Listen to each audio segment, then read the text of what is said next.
Bienvenue à toi dans cette nouvelle vidéo. Comme tu l'as vu dans le titre de la vidéo, mon objectif aujourd'hui, c'est de te partager la psychologie du top 1% des traders. Vous avez été nombreux à aimer, à réagir et surtout à vous sentir concernés sur la vidéo que j'ai sortie il y a quelques semaines où je vous parlais aujourd'hui de la psychologie qu'il fallait utiliser et de comment reprogrammer votre cerveau.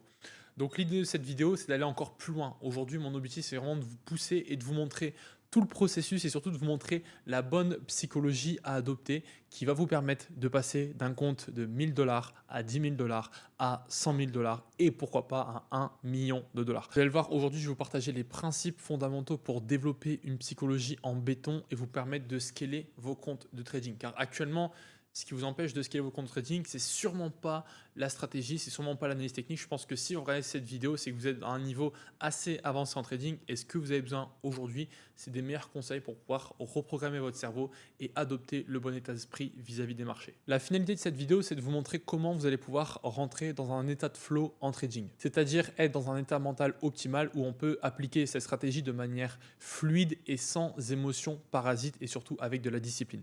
Le premier principe fondamental qu'on va voir ensemble, c'est de jouer avec les probabilités. J'en ai parlé sur la précédente vidéo et j'ai vraiment envie de rentrer en détail pour vraiment vous expliquer, car aujourd'hui c'est vraiment la clé, c'est vraiment la chose qui m'a permis de changer toute ma vision du trading et comment j'aborde aujourd'hui les marchés financiers et ma stratégie. Aujourd'hui, ce que tu dois te mettre en tête, c'est que chaque trade que tu prends sur le marché est unique et indépendant. Unique dans le sens où il est aujourd'hui impossible de retrouver une configuration exacte du trade que tu prends la semaine prochaine ou dans plusieurs mois. C'est impossible. Il y a tellement de facteurs externes, il y a tellement aujourd'hui de personnes qui opèrent sur le marché qu'il est impossible que tu te retrouves dans la même configuration. Donc tu dois comprendre que chaque opportunité est vraiment unique. Et de deux, indépendant, dans le sens où aujourd'hui, le trade que tu prends aujourd'hui est totalement indépendant que celui que tu prends demain. Donc si aujourd'hui tu fais un gain, il n'y a aucun impact pour que le prochain soit aussi un gain. Ou si c'est une perte, il n'y a aucun impact sur le trade prochain pour que lui aussi soit à son tour une perte. Vois ça encore une fois comme une série de trades que tu vas prendre où chaque trade, tu vois, est indépendant. Et toi, tu vas regarder, tu vas rester focalisé sur un trade à chaque fois, sur le trade. Mais chaque trade n'est pas lié, n'est pas corrélé au trade précédent ni au trade suivant. Chaque trade est vraiment indépendant. Pour jouer avec les probabilités, ce que tu dois comprendre, c'est qu'il est également impossible de deviner l'issue d'une transaction. Tu ne peux en aucun cas savoir et avoir la certitude à 100% que le marché va aller dans ton sens. Tu ne peux pas le savoir.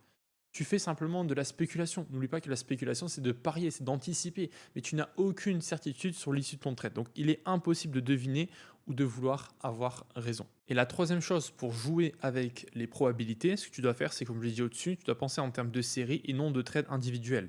En termes de série, tu vas par exemple avoir un certain échantillon qui va regrouper 8 trades. Donc tu penses, voilà, en termes, je prends 8 trades globales et je vois ce que ça donne la finalité. Que si tu te concentres vraiment sur un trade individuel, ça veut dire que chaque issue de ton trade va t'affecter émotionnellement parce que tu te concentres sur un seul parmi les 8. Que si tu te concentres vraiment sur une série, sur un échantillon global, peu importe que le premier, le deuxième ou le troisième ou le sixième soit perdant, ce qui compte, toi, c'est d'avoir une vue d'ensemble. Donc tu dois prendre de la hauteur et toujours penser en termes de série, c'est-à-dire, ok, entre guillemets, je ferai mon débrief, je regarde si ma stratégie est rentable sur un long échantillon et pas sur un seul trade que tu prends, par exemple aujourd'hui ou celui de demain. C'est pas ça qui détermine aujourd'hui si ta stratégie est rentable et si tu as un système qui fonctionne. Le deuxième principe fondamental qui paralyse les traders, ce sont les attentes. Donc les attentes, on va essayer aujourd'hui de vraiment les supprimer. C'est vraiment la clé, c'est de supprimer aujourd'hui toutes les attentes que vous avez sur le marché vis-à-vis de certains trades. Qu'est-ce qu'une attente sur le marché? C'est tout simplement un résultat spécifique que vous attendez que le marché vous donne. Et aujourd'hui, avoir une attente spécifique, ça va vous créer une émotion, ça va vous créer un désir.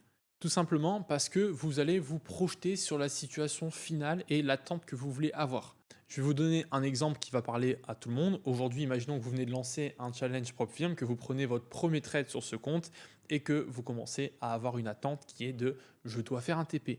Parce que si je fais mon TP, je commence bien mon challenge, je suis dans le positif.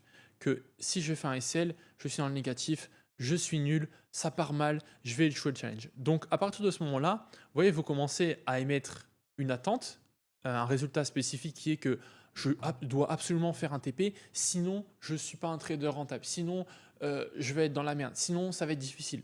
Donc en fait là, vous commencez du coup à attacher à ce résultat spécifique une émotion. Une émotion d'être, entre guillemets, dans la joie si vous commencez bien dans le challenge, ou être dans le stress, dans la peur, si vous commencez pas bien votre challenge avec un SL. Et donc, ces émotions vont vous créer du stress, de la peur, de l'hésitation, de la frustration, et ça va surtout vous paralyser.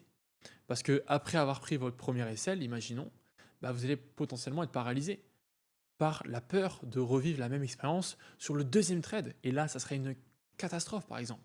C'est ce que vous dites. Alors que finalement, si vous regardez en termes d'échantillons, bah, vous ne vous basez pas sur un seul trade ou deux. Vous allez vous baser sur 5, 10, 15 trades lors de votre challenge. Et c'est ça qui va déterminer si vous allez réussir votre challenge ou non. Donc le fait d'attendre que le marché valide vos désirs va vous créer du stress, va vous créer la peur.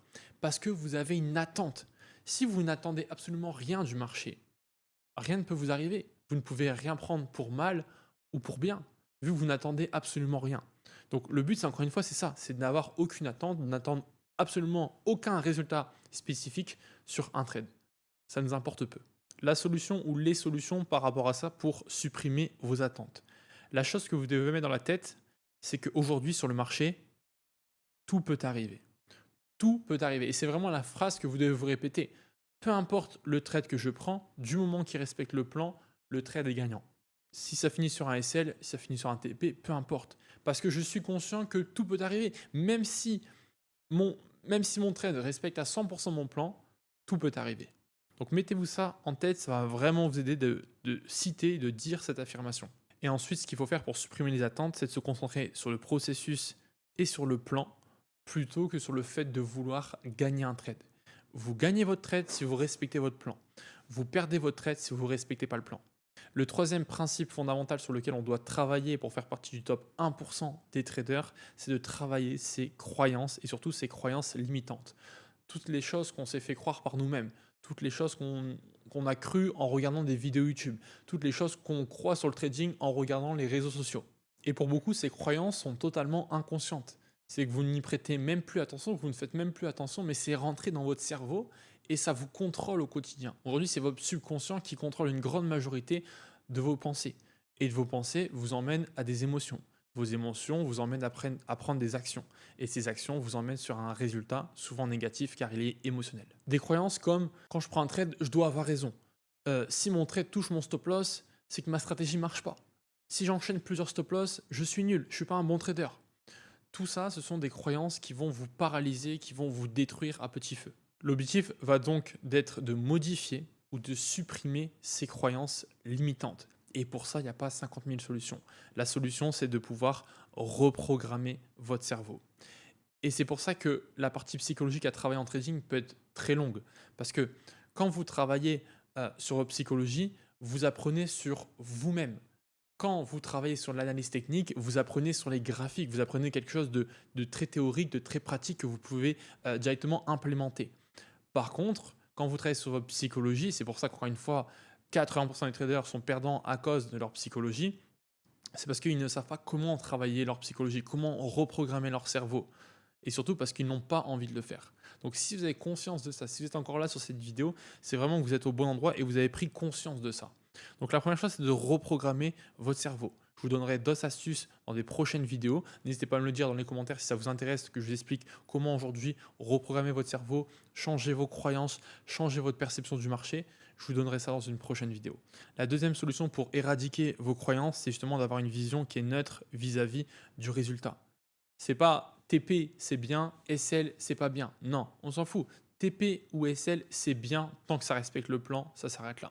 C'est vraiment tout ce que vous devez avoir. Donc vraiment avoir une vision neutre du résultat. Peu importe le résultat aujourd'hui, ça ne va pas impacter votre vie. Si vous respectez votre plan, si vous avez un bon management, rien ne va changer dans votre vie. Donc ne soyez pas impacté émotionnellement vis-à-vis d'un résultat. Le quatrième principe fondamental qu'on va voir ici, c'est avoir la maîtrise de soi. Et ça découle du troisième principe. Pour justement éradiquer vos croyances limitantes, vous avez besoin d'avoir une maîtrise complète sur qui vous êtes et sur vos pensées. Aujourd'hui, les traders performants sont détachés émotionnellement de chaque trade. Ils vont simplement agir en fonction d'un plan, ce qui amène à la logique, sans aujourd'hui penser à la peur, à l'avidité, aux résultats. Donc sans penser aux émotions. Vous voyez vraiment la différence d'agir selon la logique. Donc agir selon la logique, c'est agir selon un plan. Agir selon les émotions, c'est agir selon un résultat spécifique, selon une attente qu'on a sur le marché. Donc si vous arrivez justement à supprimer vos attentes, à aujourd'hui supprimer vos croyances limitantes et de trader selon un plan et de vous baser uniquement sur ça, vous allez réussir à trader avec logique sur le marché. Donc quand on est dans l'état de flow en trading, c'est-à-dire qu'on a le self-control sur soi-même, qu'est-ce qu'on fait? Et bien en fait, on exécute son edge, on exécute son avantage sur le marché. On accepte le risque, on est conscient de ce qui peut arriver si le trade tourne mal et on l'accepte à 100%. C'est-à-dire c'est comme si il était déjà arrivé. On accepte de le voir et on se dit c'est ok. Si ça arrive, c'est ok, je suis ok avec ça, il n'y a pas de problème. Et enfin, on ne force pas ses trades. On n'est pas attiré par l'avidité sur le fait de faire de l'argent vite, vite, vite pour forcer ses trades et prendre de mauvaises configurations. Concentrez-vous, comme je le répète tout le temps dans mes vidéos, sur la qualité plutôt que sur la quantité. Et maintenant qu'on a vu ensemble les principes fondamentaux pour adopter une bonne psychologie, je vais vous montrer comment on va réussir à rentrer dans un état de flow et ce qu'on appelle rentrer dans la zone. À l'écran, je vais vous partager 5 vérités fondamentales que vous devez ancrer dans votre subconscient. La première chose, comme je l'ai dit, c'est que tout peut arriver. Ça, vous devez être conscient qu'aujourd'hui, tout peut arriver sur le marché. La deuxième chose est de prendre conscience que vous n'avez besoin que d'un seul avantage, d'un seul edge pour gagner de l'argent. Donc, maîtrisez aujourd'hui un système, maîtrisez un edge et restez concentré dessus. Si vous maîtrisez votre edge, qu'il est rentable et que vous avez assez de données pour comprendre qu'il est rentable sur du long terme, restez concentré dessus. La troisième vérité fondamentale que vous devez vous répéter au quotidien, c'est que je n'ai pas besoin de savoir ce qui va se passer pour gagner de l'argent. N'essayez toujours pas d'anticiper, de savoir, de vouloir avoir raison. Vous n'avez pas besoin de savoir ce qui va arriver pour gagner de l'argent. Vous avez simplement besoin d'appliquer votre edge. Quatrième vérité fondamentale, c'est que chaque trade est unique et indépendant. Il n'y a aucune connexion entre vos trades. Donc vous ne pouvez pas être affecté émotionnellement par une perte ou par un gain précédent. Aucun impact. Et enfin, la cinquième vérité la plus importante pour moi que je me répète au quotidien, c'est votre edge est une probabilité et non une certitude. Vous avez créé un edge pour avoir un avantage sur le marché, pour avoir plus de chances de gagner que de perdre. Mais en aucun cas, vous avez créé un edge pour avoir toujours des gains sur le marché. Vous n'avez pas créé un edge pour avoir toujours raison. Vous ne pouvez pas. Vous avez simplement créé un edge statistique pour avoir des probabilités plus importantes que votre trade soit gagnant que perdant. Mais en aucun cas, aujourd'hui, votre edge est une certitude. En aucun cas, quand vous prenez un trade sur le marché, vous devez être sûr à 100% que celui-ci va être gagnant. Vous n'en savez absolument rien. Vous avez juste mis plus de chances de votre côté qu'il soit gagnant que perdant. Avant de terminer cette vidéo et de vous partager une citation qui m'a beaucoup inspiré, qui m'a fait prendre conscience de l'importance de la psychologie en trading, pensez à rejoindre mon nouveau groupe privé sur Telegram où je vous partage un maximum d'analyses, mes études de cas sur les marchés, mes positions, mais surtout aussi de la psychologie pour aller au quotidien, vous partager des citations, vous faire prendre conscience de l'importance de la psychologie, de changer, de reprogrammer votre état d'esprit. Donc vous avez le lien juste en dessous de cette vidéo. Pour finir, je vais donc vous partager cette citation qui dit que votre seule véritable maîtrise est sur vous-même et non sur le marché. Tu ne peux pas contrôler le marché, mais par contre, tu peux contrôler ta façon de penser, ton niveau de discipline et ta capacité à opérer sans peur ni émotion déstabilisante. J'espère que cette vidéo t'a plu et qu'elle a pu te faire prendre conscience d'un maximum de choses concernant ta psychologie. En tout cas, n'hésite pas à me dire dans les commentaires si cette vidéo t'a plu et de me partager aussi ton plus gros défi psychologique actuel. Nous, on se retrouve la semaine prochaine pour une nouvelle vidéo. C'était Teminvest. Tchuss.